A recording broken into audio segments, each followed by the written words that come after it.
किसी शहर के रेलवे स्टेशन पर एक भिखारी रहता था। वह वहाँ आने जाने वाले रेलगाड़ियों में बैठे यात्रियों से भीख मांगकर अपना पेट भरता था। एक दिन जब वह भीख मांग रहा था तो सूट बूट पहने एक लंबा सा व्यक्ति उसे दिखा। उसने सोचा कि यह व्यक्ति बहुत अमीर लगता है, इससे भीख मांगने पर यह मुझे ज़रूर अच्छे पैसे देगा। वह उस लंबे व्यक्ति से भीख मांगने लगा। भिखारी को देखकर उस लंबे व्यक्ति ने कहा, तुम हमेशा मांगते ही रहते हो क्या?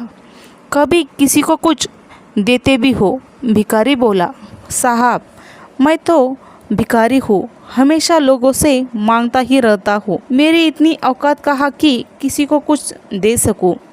लंबा व्यक्ति बोला, जब किसी को कुछ दे नहीं सकते तो तुम्हें मांगने का भी कोई हक नहीं है। मैं एक व्यापारी हूँ और लेन देन में ही विश्वास करता हूँ। अगर तुम्हारे पास मुझे कुछ देने को हो तो तभी मैं तुम्हें बदले में कुछ दे सकता हूँ। इतना कहने के बाद वह लंबा आदमी ट्रेन में बैठकर चला गया। इधर भिखारी उसकी कही गई बात के बारे में सोचने लगा। उस लंबे व्यक्ति द्वारा कही गई बात उस भिखारी के दिल में उतर गई। वह सोचने लगा कि मुझे भीख में अधिक पैसे इस मिलता क्योंकि मैं उसके बदले में किसी को कुछ दे नहीं पाता हूँ, लेकिन मैं तो भिखारी हूँ, किसी को कुछ देने लायक भी नहीं हूँ।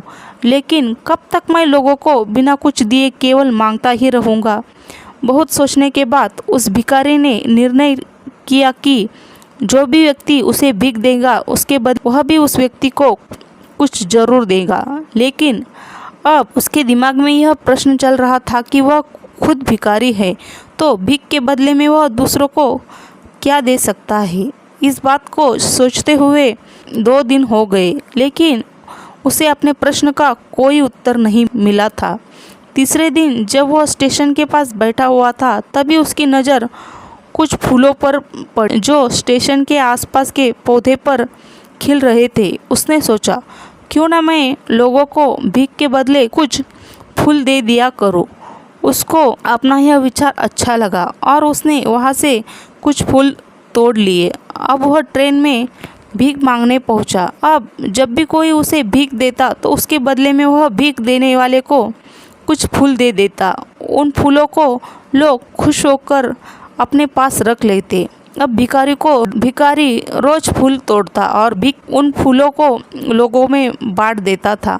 कुछ ही दिनों में उसने महसूस किया कि अब उसे बहुत अधिक लोग भीख देने लगे हैं। वह स्टेशन के पास के सभी फूलों को तोड़ लाता था। जब तक उसके पास फूल रहते थे तब उसे बहुत से लोग भीख देते थे, लेकिन जब फूल बांटते बांटते खत्म हो जाते तो उसे भीख भी नहीं मिलती थी।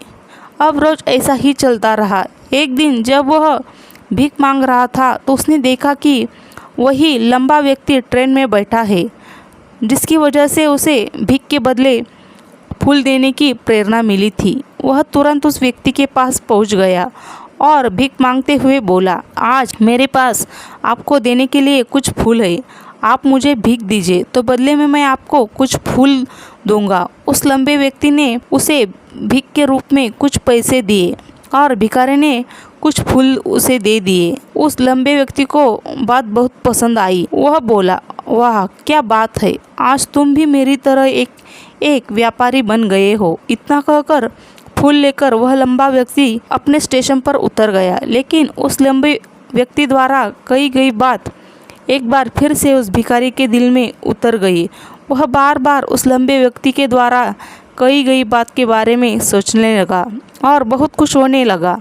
उसकी आंखें अब चमकने लगी। उसे लगने लगा कि अब उसके हाथ सफलता की वह चाबी लग गई है जिससे द्वारा वह अपने जीवन को बदल सकता है।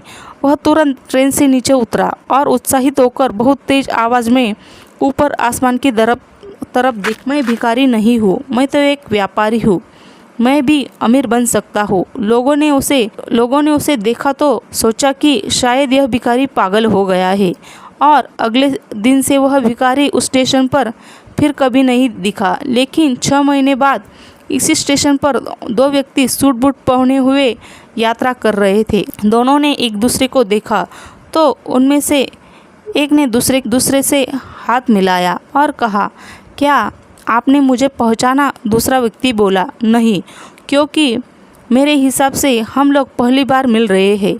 पहला व्यक्ति बोला, नहीं, आप याद कीजिए, हम पहली बार नहीं बल्कि तीसरी बार मिल रहे हैं। दूसरा व्यक्ति बोला, मुझे याद नहीं है, वैसे हम पहले 2 बार कब मिले थे?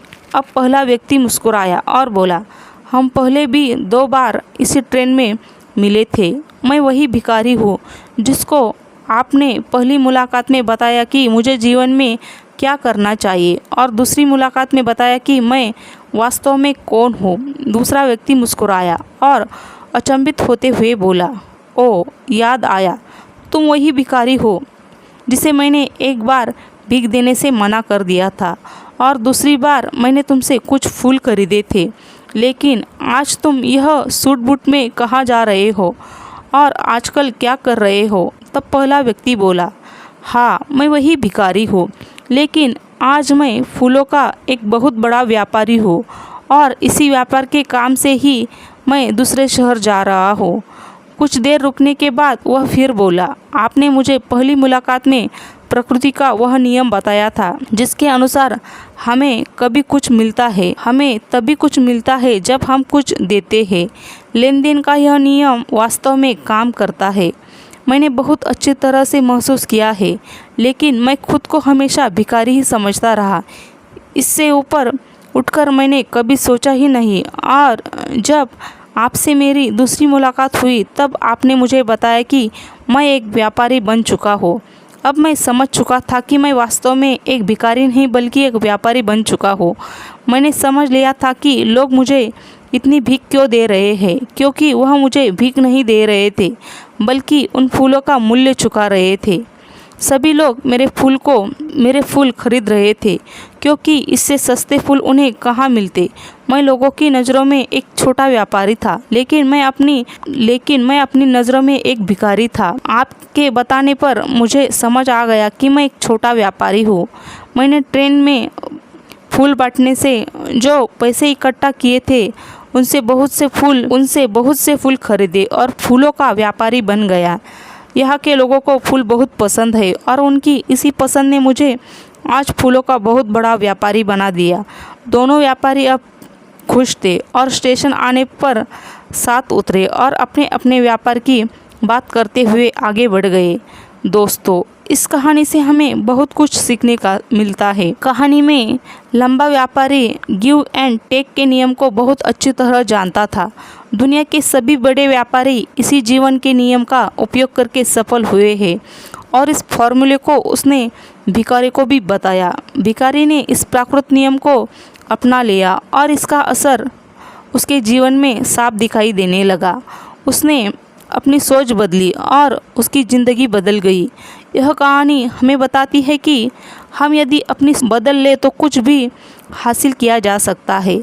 यदि हम खुद को छोटा समझते रहेंगे तो हम हमेशा छोटे ही बने रहेंगे। बड़ा बनने के लिए हमें अपनी सोच को बदलना होगा और खुद के बारे में बड़ा सोचना होगा। कहानी का सार यह है कि सफलता आपकी सोच में छुपी होती है। खुद का आत्मसम्मान जगाइए, अपनी सोच को बड़ा बनाइए और देखिए आप कैसे सफलता के शिखर पर पहुंच जाते हैं। दोस्तों, ये थी हमारी आज की एक छोटी सी मोटिवेशनल कहानी। सोच बदलो, ज़िंदगी बदल जाएंगी। यदि आपको यह मोटिवेशनल स्टोरी पसंद आए तो प्लीज़ कहानी को लाइक कीजिए और हमारे चैनल को सब्सक्राइब कीजिए। धन्यवाद।